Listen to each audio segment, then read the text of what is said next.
When I first started the local union, I'm going to say that there was probably approximately 500 in the local union.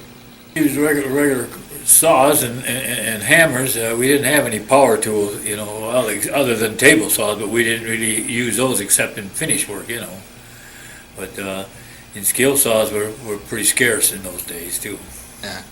So, how are the tools different then than they are now? Well, everything is power now, power drills, power everything, and a lot quicker and every faster. And you got nailing machines and like that. Back in the old days, we drove all the nails with a hammer.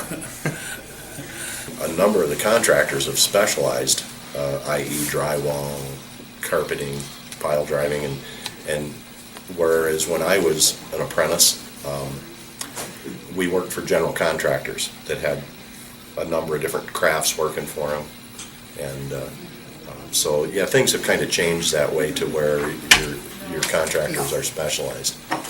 Usually carried a rip saw and a hand saw and a level, fold ruler, hammer, nail apron, and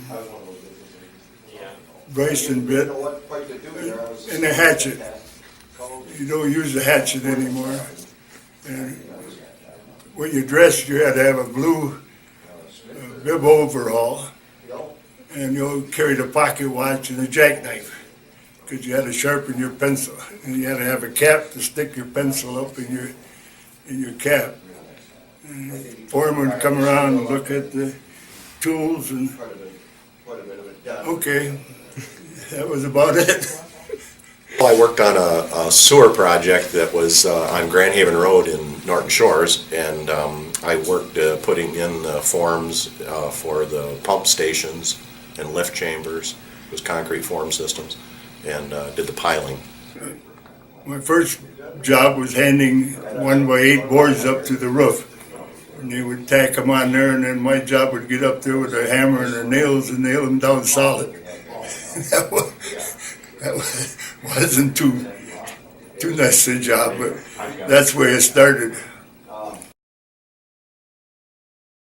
I worked for DeYoung and Bag in construction, and we constructed the Gerald R. Ford Museum, and David Nowicki and Milton Haas were two other members of our local that worked with me on trimming out the Oval Office in the Ford Museum.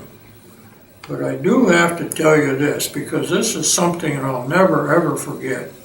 While we were working on the Gerald R. Ford Museum, Fred Meyer from Meyer Stores, he happened to be a whole group of important, influential people, leaders of the community, touring the Ford Museum just for an inspection for them, And the rest of the group that he was with had long ago bypassed. But he said, I'm just going to talk with you fellas. I'd rather talk with the men that do the work, he said. Fellas, he said,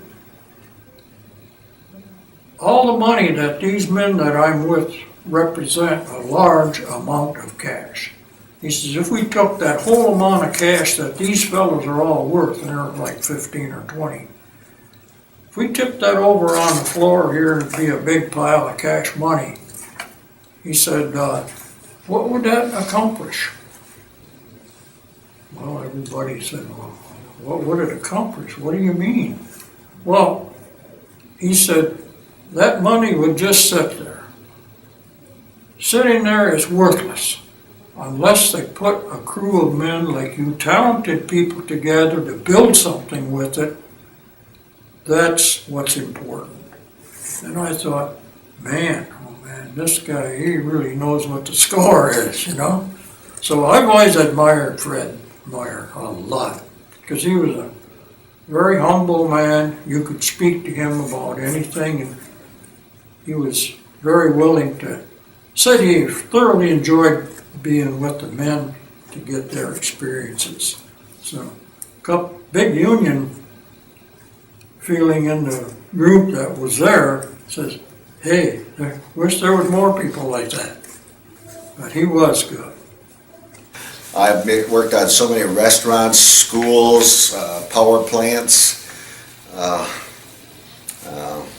Meyer stores, Wendy's, J.J. Finnegan's, it's so many. I would say it's gotta be over 100 different in my time. Lots of them, I count them here.